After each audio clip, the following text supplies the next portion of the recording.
Dawn, welcome to the show. Dawn Hershik with Supporting Strategies, a member of the Esports Trade Association. It's great to have you on Esports Connected.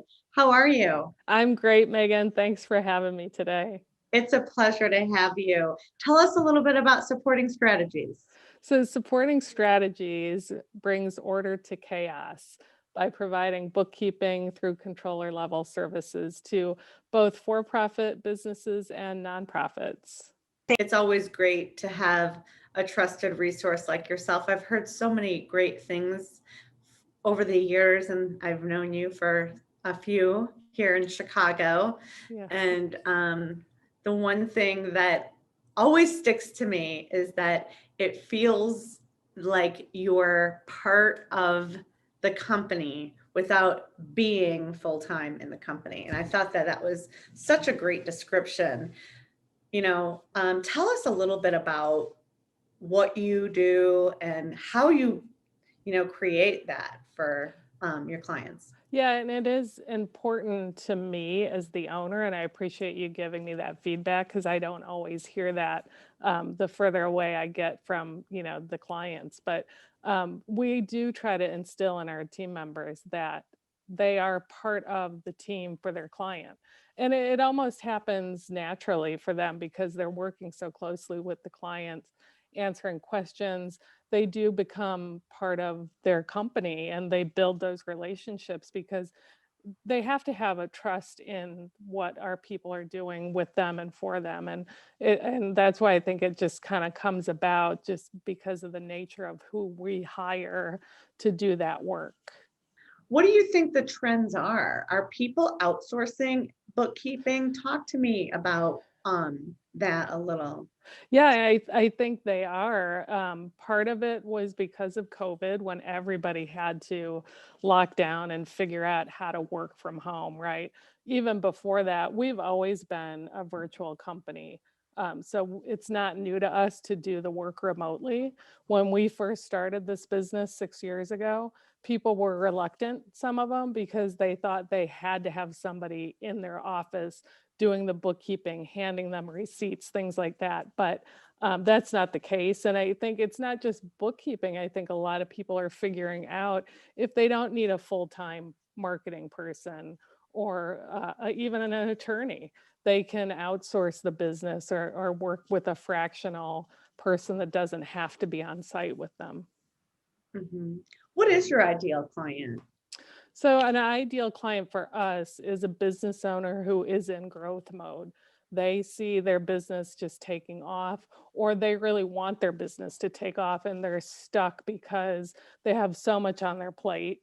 They need to figure out what to delegate and how to get to that next level. So, for us, it's more about the mindset of the business owner rather than the size of the business because we could start with a business that's on the smaller side, but because they've got that growth mentality, we can help them get there. We scale with them. When we start out, we might only be doing a few things for them, but as they grow, we can take more and more responsibility off their plate from a bookkeeping standpoint, and then even get into the controller level with them, helping them look at budgets, create a budget, look at the budget that they put into place versus what's actually happening and really help them analyze more what's happening with the numbers once we know that we can trust the numbers because we've cleaned up the books and now everything is in order.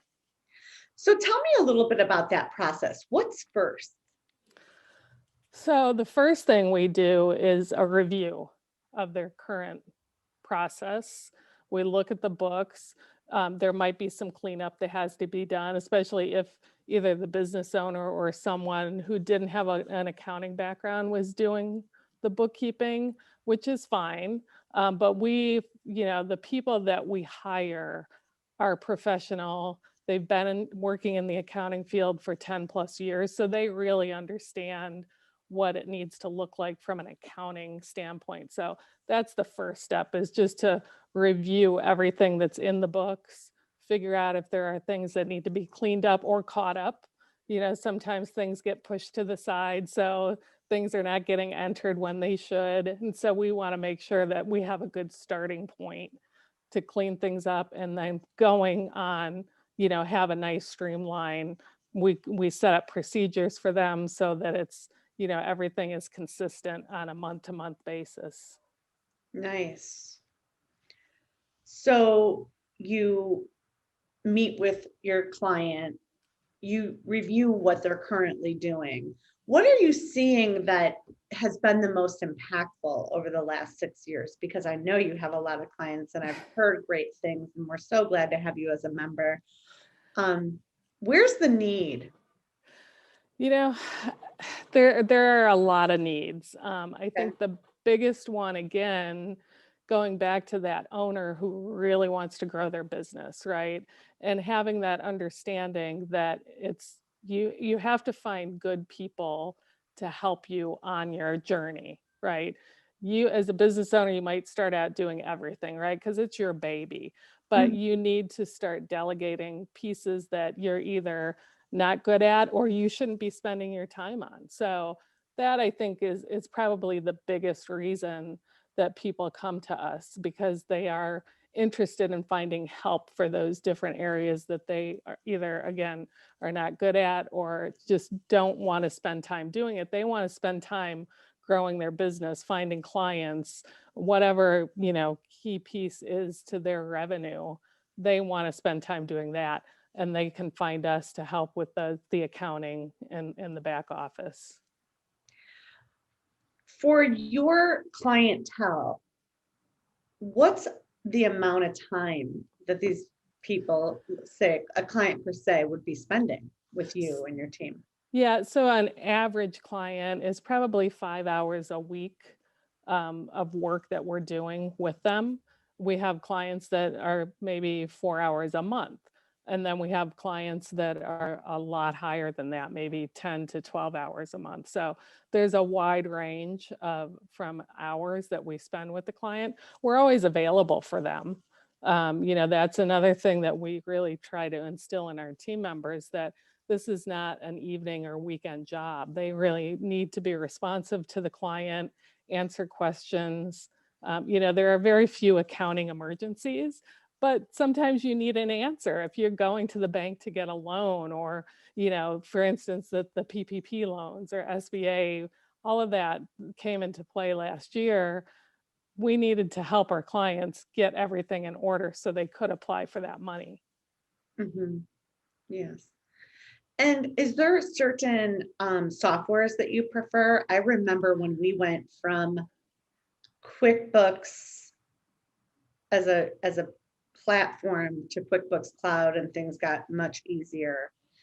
I remember that having that cloud membership was a big difference.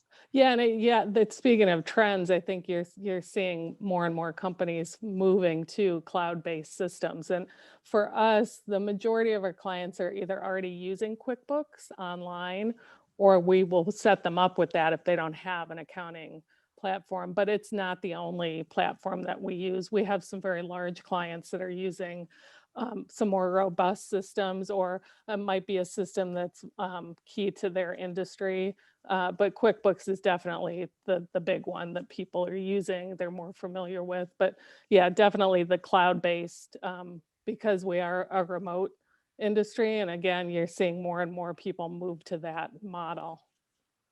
And I remember personally when I went to the cloud thinking, oh, I could go look at things I've always wanted to see.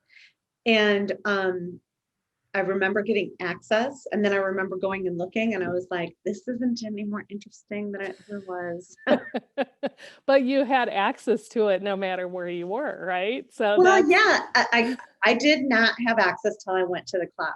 I did right. the traditional meeting my accountant at the office, and I thought this is just going to open up so many things that I've never been able to see or understand. And that magic moment hasn't happened. So I'm not, that's for me. I don't know if there's a way, but there was a thought for me that it would be this magical moment that things would all of a sudden become super interesting, and that didn't happen. Can you talk a little about that? Yeah, I think from the majority of people, accounting is not really all that interesting, but it is a key factor in running your business. So one of the things that I talk about to business owners is you may not be the one putting information into QuickBooks or doing much of anything in QuickBooks, but it's important for you to know where to find information. So we do help our clients with that. If they're looking for a profit and loss statement and don't know where to find it, we will help them. We do screen shares so that they can see exactly where to go. They might need a specialized report. We can help them with that. Or just if they have questions about why something is categorized in a certain spot instead of another. And, so we would rather answer questions than have them put something in the wrong place. So Yeah. that's another way that we work with our clients. We're very collaborative. We want them to ask us questions and help them understand what's really going on in the books, whether it's QuickBooks or another platform. Yeah, that's interesting. I always loved hearing the story about you and Elliot, your husband, and the partnerships you have had in such a short time. You've grown from, what is it, 6 years? With Yes. you leading the sales team and Elliot being our CPA with, great success. So tell us more. Yeah, a lot of people, when I say that I work with my husband, they get that look like, oh, or they say I could never work with my spouse. But the truth is, and what we do, we both have different strengths. So Elliot is the accountant. I don't do accounting. I never want to do accounting, and that's why it works because we both, handle those different pieces in the business. I've always been the salesperson. I do other things, marketing, things like that to promote our business. And Elliot has always handled the operations side. So when we first started, he was doing the client work.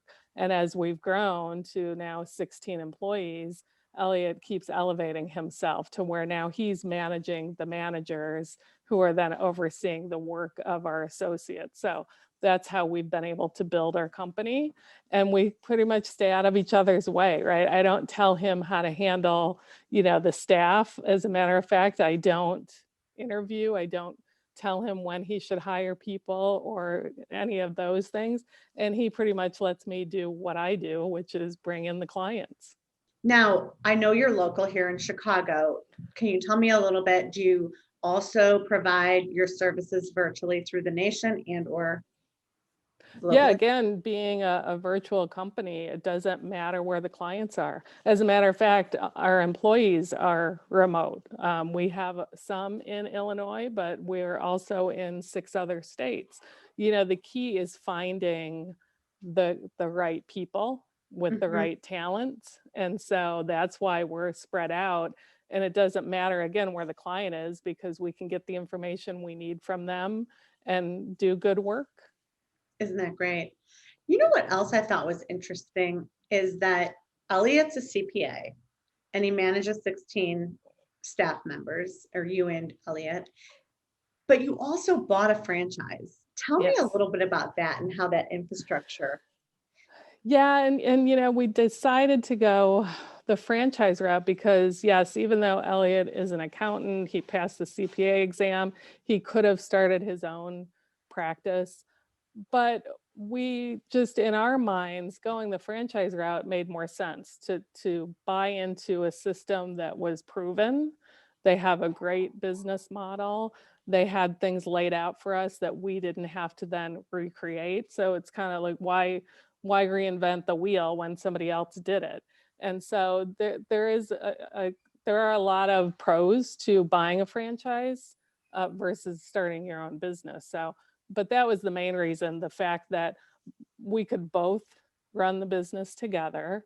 And there are certain things that we didn't have to do on our own, like the website or, some of the marketing, finding talent. There are a lot of things that the franchisor helps us with.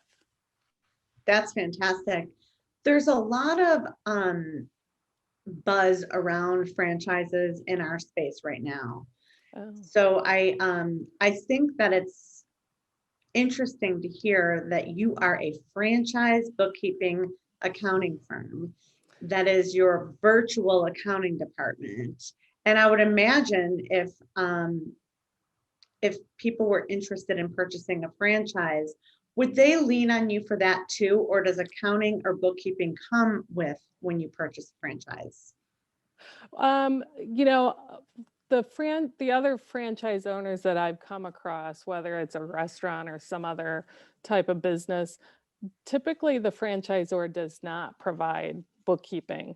The franchisor has to keep somewhat of a distance between themselves and the franchisee, just for legal reasons.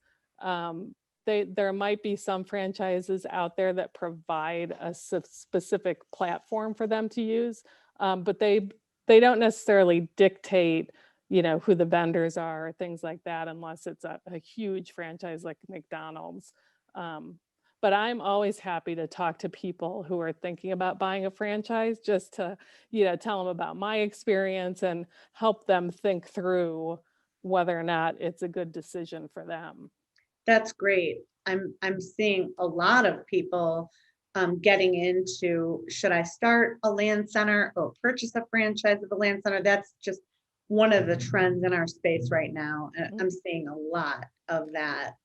Yeah, Uh, and it's one of the things that, especially when we first opened our business, people were kind of surprised that we're a franchise. It's not something you typically think of as a franchise. So it's interesting to hear that in the esports space that there are franchises as well, which, if you stop and think about it, it makes sense. If somebody finds a certain model that works and they can provide, the guidelines for people, it makes sense to do that.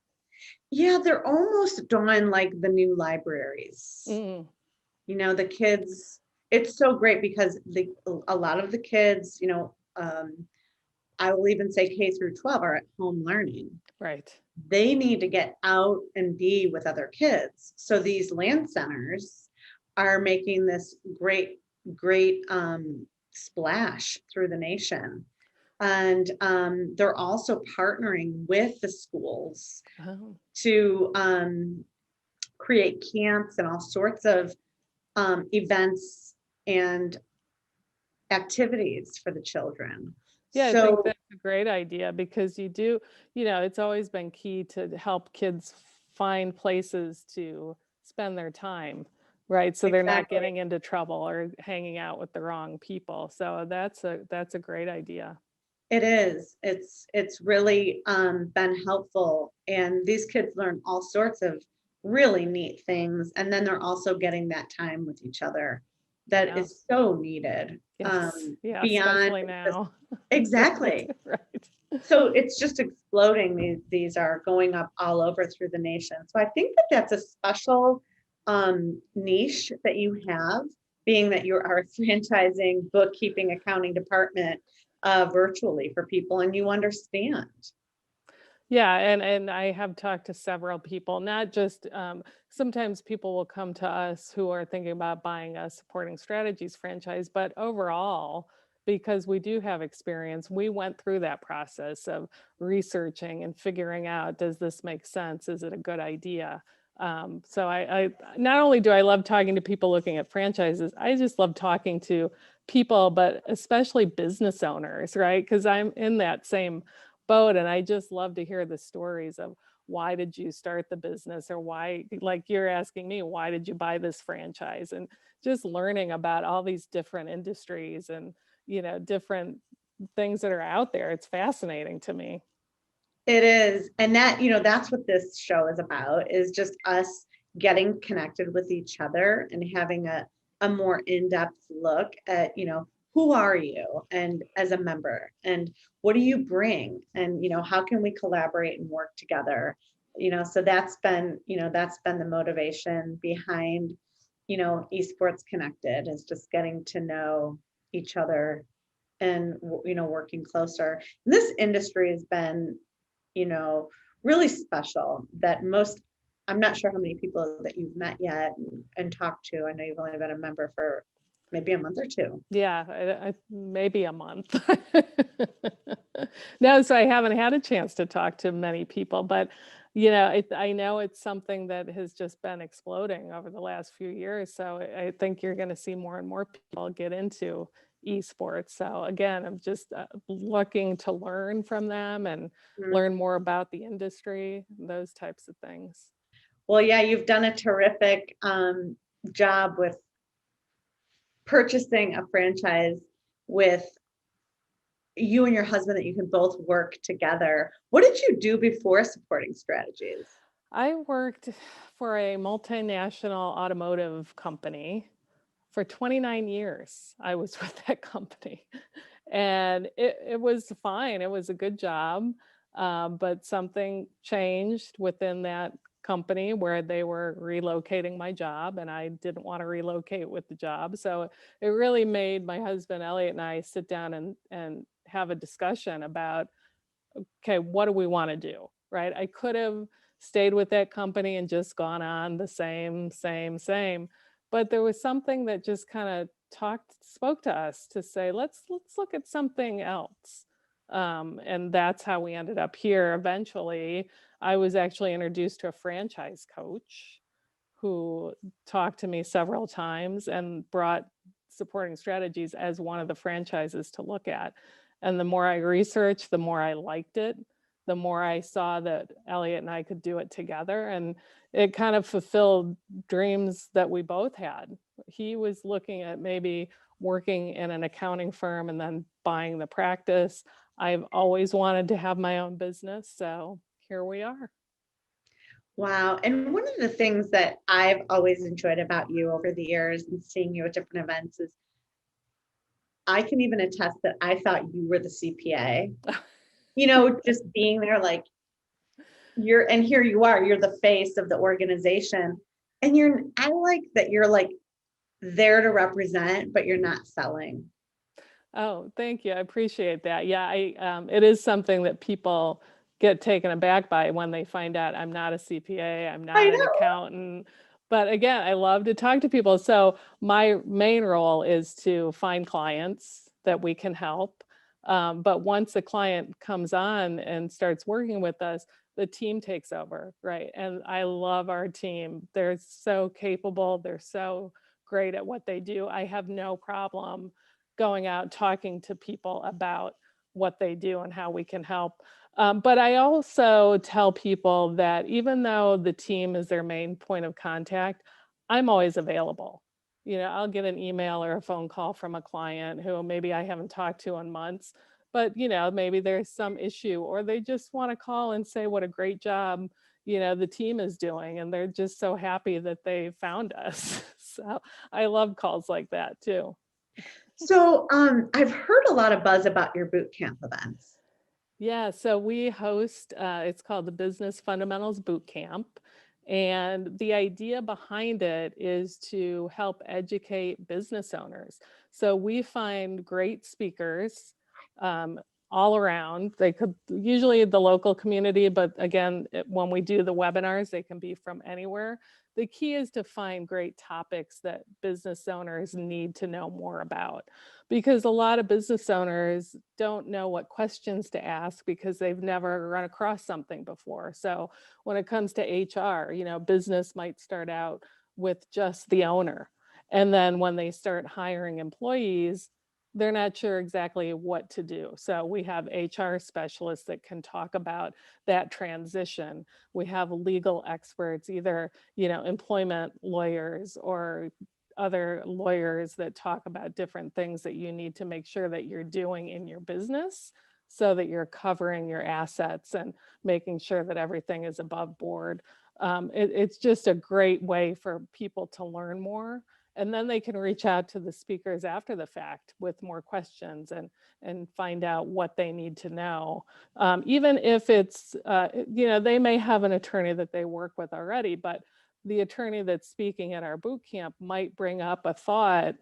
So now they can go back to their own attorney and say, what about this? I heard somebody talk about it. Am I doing this? Should I be doing it? Just again, to help them further their business, make sure that everything is run correctly. They're not going to get into trouble legally or otherwise. That's the whole point behind the boot camps. And how often do you host those? So right now we're doing a webinar once a month because of COVID. Nobody's meeting in person. When we can get back to live events, we're hoping to do a live event where it's a full day of speakers and networking and things like that, just because the interaction with the other attendees and the speakers, that's valuable too. So hopefully we'll get to that point again. It may be another year, but we'll continue to do the webinars and just provide that information to people that really need it.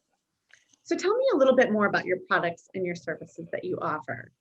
So our full range of services is starting with the bookkeeping, which is the day-to-day, recording expenses, paying invoices, sending invoices out, reconciling the accounts up into the controller level where we're helping the business owner analyze the numbers, what's really going on in the business, looking at if they have product lines. Let's look and see which ones are more profitable, or do they need to discontinue one?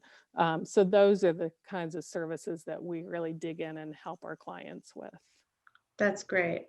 Making accounting efficient, fun, less Yes. painful, and ultimately rewarding.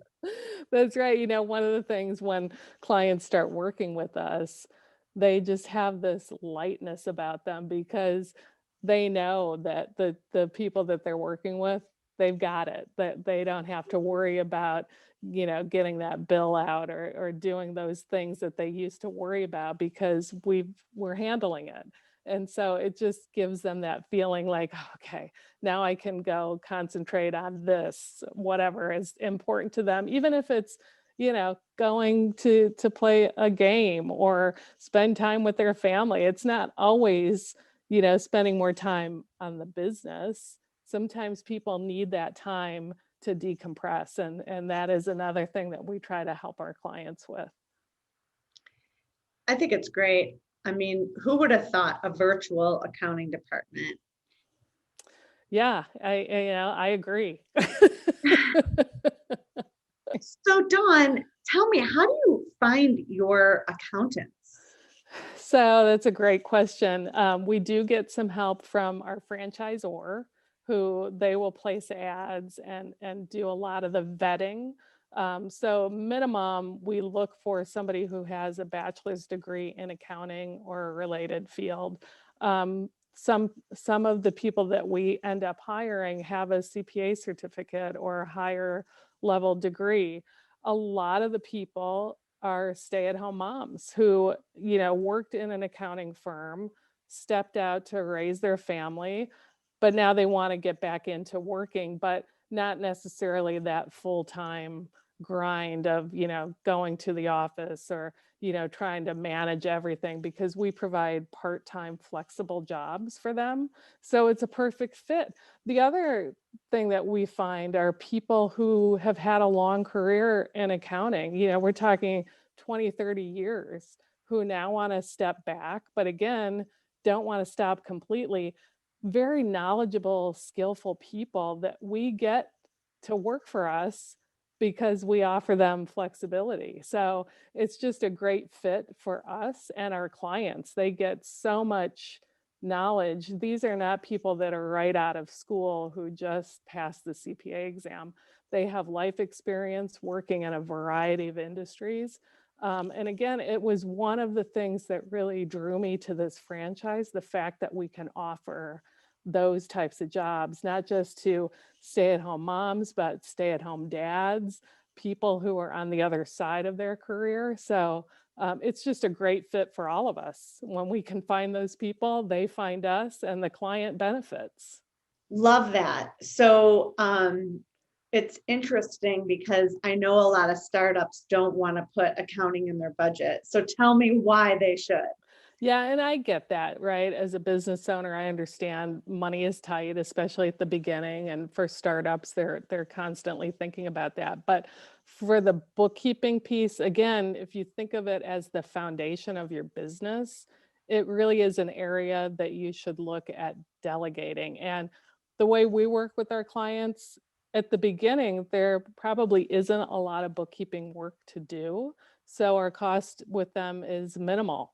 If we're not spending time doing bookkeeping, we're not charging the client. So it's better to start with a good bookkeeping system, because as you grow and get busier, you can't keep up with it.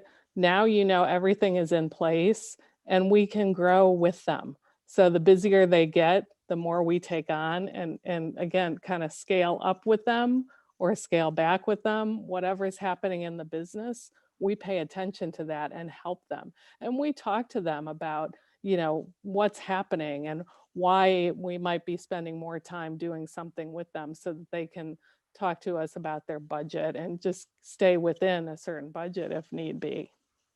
For us, Megan, it's really important to make sure we're communicating with our client. And one way we do that is to find out from them the best way for them to communicate, right? Some people love emails, some people want an actual phone call, others just want a text. So we try to set that from the beginning, how best to communicate with them, because part of what we do with clients as well is helping them set up good procedures, and we document procedures with them. So we know exactly what needs to get done when. If there are deadlines, we make sure that we have that down. So we're helping them streamline the procedures within their business and how they work with us. So they might start out using QuickBooks Online, but as they grow, maybe they need a different solution. We will help them with that as well. So we're constantly vetting other software, trying to figure out what's going to work best for a specific business.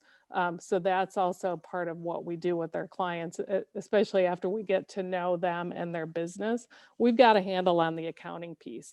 We want to find out how they operate, how they're doing things now, and help them figure out if there's a better, more efficient way to do things. I would imagine there's a lot of technologies that are offered.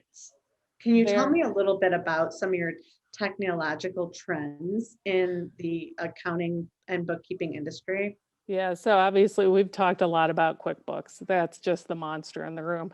There are Mhm. also some other systems when it comes to bill paying. Another area that some companies struggle with are the expense reports.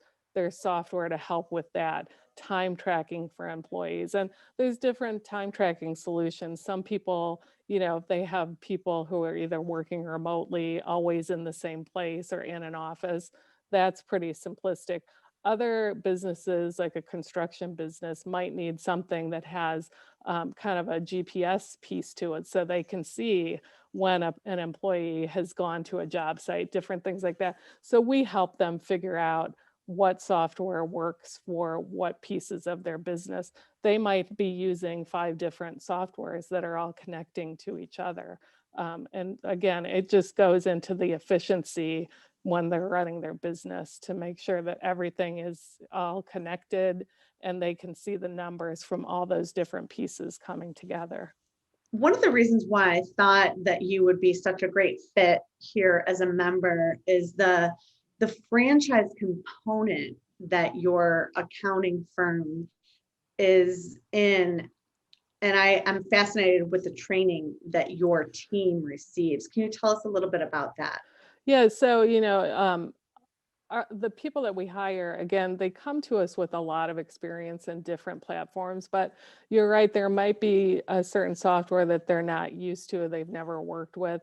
Because we're part of a franchise system, we can go out to all of those other offices nationwide, which there are about 100 now, and ask somebody if they have experience with a specific industry or a specific software, and they collaborate with our team member to kind of walk them through or to shadow them to say, okay, yeah, here's what you need to know about this industry, or this software works like this. So you're right, it does give our clients a wider range of knowledge, not just who we have in our office, but we can go to anybody in the system and ask for help. And on the rare occasion when that doesn't happen, then we will find training for our people, because we think it's important to not only work with the software that the client is familiar with, but to get really good at it so we can help them.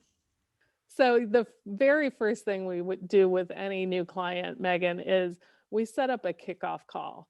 And that really sets the tone for the team that they're going to work with. They get introduced to the people that are going to be handling their bookkeeping. It sets expectations, right? So the client can explain to them how they like to work with their bookkeeper, how they like to communicate, how often they want to hear from the bookkeeper. Because there are some clients that, we could talk once a month and they would be fine with that. We have other clients that really want that high touch, high interaction. So that's why it's really important to have that kickoff call so we know the best number to call them, email, whatever it is, and have that expectation on both sides. What they expect from us, what we need from them in order to get off on the right foot. So very important, and that's why we do it. Another thing that we do with any new client is ask for an introduction to their tax preparer. We don't handle annual tax returns, but we like to have an open line of communication with that person so that when we're doing something on the bookkeeping side, we know that it is what needs to happen on the tax strategy side. So it's very important that we're on the same page as that tax preparer so that everything, again, streamlined. When they're ready to do the annual tax return, they have everything they need and they can get it done. One of the parting pieces of advice I would give is about delegating. Wouldn't you love to delegate the payroll piece or the billing piece? As you grow, it can be so time consuming. Those pieces that, if you're not enjoying doing it and you need time to do something else, get it off your plate and have someone else do it who's good at it. Thank you, Dawn. It's such a pleasure to have you and your supporting strategies as a member of our community. And I appreciate you being on the show and sharing some tips about, how important the right bookkeeping slash CPA partnership is for our members. I'm just going to go back and say, as a business owner, you need to make sure you know the numbers, right? You need to know how you're making your money, if you're making your money, where the expenses are, if you can cut down on expenses. Just have a great handle on that piece of your business because you can get into a lot of trouble if you don't know the numbers. That would be my last piece of advice. I appreciate you having me on, Megan. It's always great to see you. It's always great to see you too, and tell Elliot I said hello. I will. Thank you. All right. Thank you.